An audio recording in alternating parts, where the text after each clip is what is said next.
రామాయణ మహాయుద్ధం భీకరంగా సాగుతోన్న తరుణం.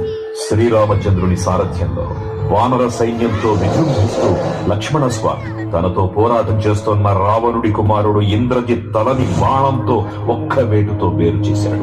ఇంద్రజిత్ మరణ వార్త విన్న రావణుడు ఆవేశంతో ఊగిపోయాడు. ప్రతీకారం కోసం పాతాళ లోకాధిపతి తన సోదరుడు అయినటువంటి మహిరావణుడి సహకారం కోరాడు.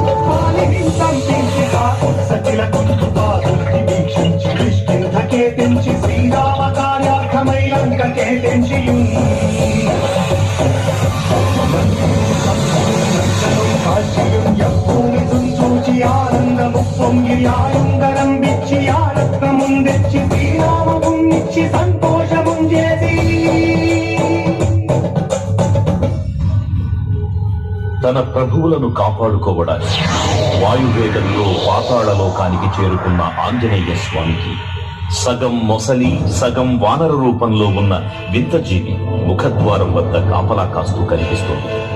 ఆ జీవి మకరధ్వజుడు అనే తన పుత్రుడని మహాసముద్రాన్ని దాటుతుండగా నీటిలో పడ్డ స్వేదబిందువు ఒక మొసలి గ్రహించడం వల్ల జన్మించాడని తెలుసుకుని ఆశ్చర్యపోతారు హనుమ.